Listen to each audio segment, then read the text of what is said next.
Because I was a musician before I started making Solo or in a band? in a band. Yeah, okay. Yes, my best. This is actually really, really funny, and this could be a movie. 1996, 97. The internet was not huge at that point, but my friend made me a really cheesy website for my band, Francis Farmer, My Hero. Now, my band, Francis Farmer, My Hero, had not been a band since the early 90s. And a guy from Italy bought everything. He bought a T-shirt. He bought a cassette. It was a cassette. It wasn't even a CD. It was a cassette. And there was something else I was selling that I can't remember. But he bought it, but I never got the order. So I had a P.O. box, and I pull out a letter from a guy in Italy who's cursing me out because where's my stuff? I sent you money, and I haven't got stuff. So I apologized profusely. I said I never got his thing. I sent him everything, and he emails me, and he says, maybe one day you come to Bolzano and you perform your wonderful rock opera for an audience. And I was like, yeah, no problem.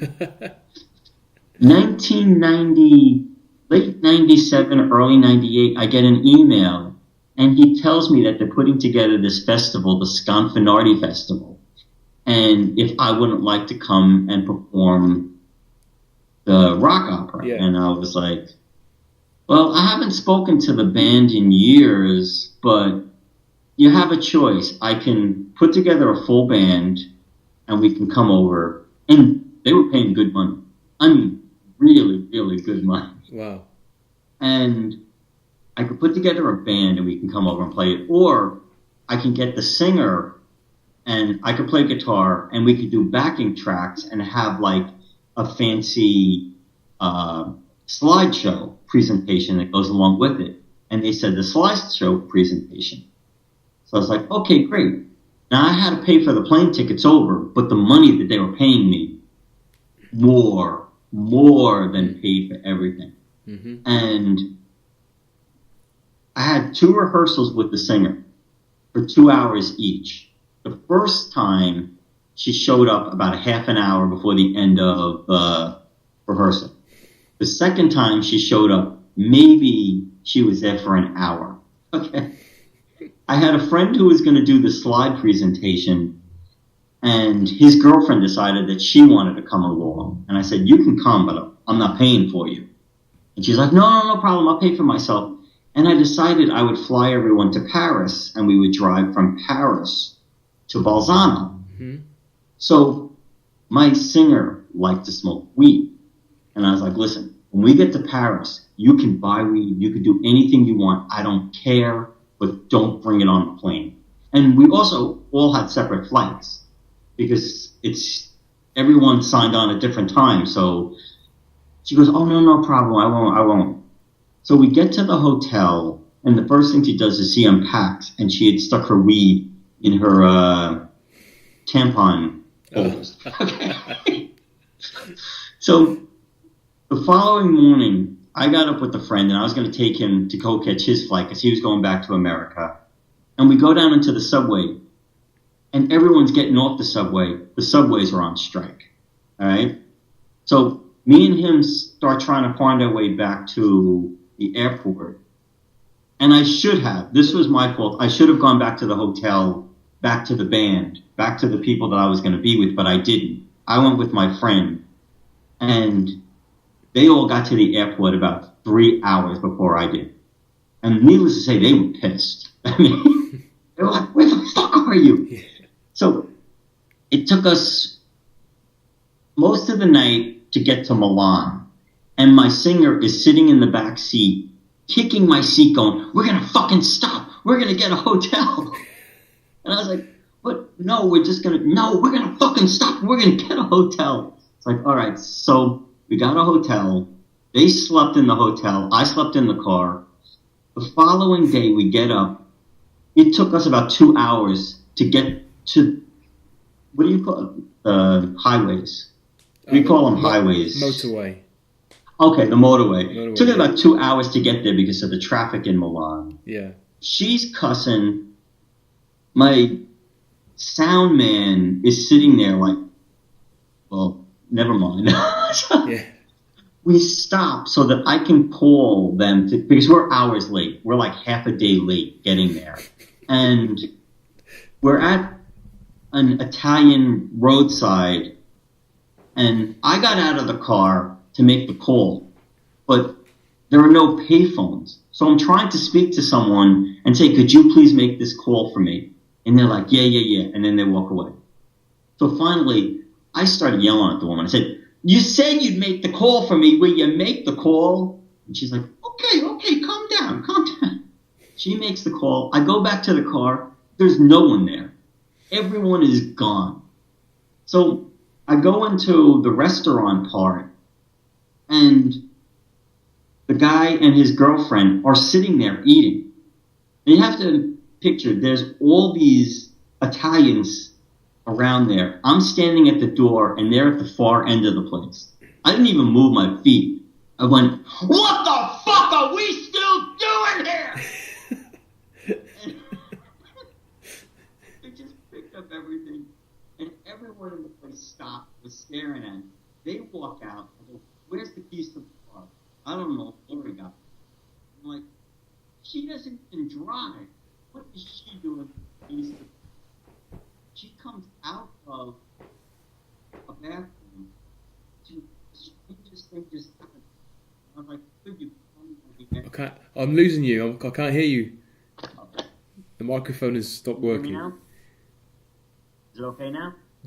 Just about. How about now? It's a little bit quiet.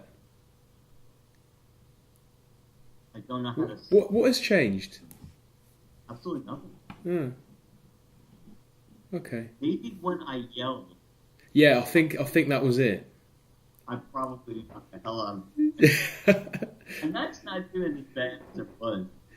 Is it okay now? It's good enough. Yeah, it's good enough for the recorder. Yeah. So she gets in the car and we start driving, and she tells us how a guy in the bathroom was kissing her tattoo. And I was like, a guy in the bathroom is kissing your tattoo? She goes, yeah. I was like, where's your tattoo? She always wears like sleeveless stuff. She goes, it's on my cup. And I'm thinking, nice, okay. And I said, why was there a man in the bathroom with you? She goes, he was selling me pot. And I was like, oh, good, yeah, really good. So we're driving along the motorway of Italy, and I look in the rearview mirror, and she's sitting in the back of the car with her suitcase open and over her head. And there's smoke billowing out from either side. I have let people snort coke in my car. I've let them smoke pot. You could pretty much do anything you want in my car, as long as I'm not doing it. Because if we get pulled over by a cop, yeah, I'm not going to be the one to get in trouble.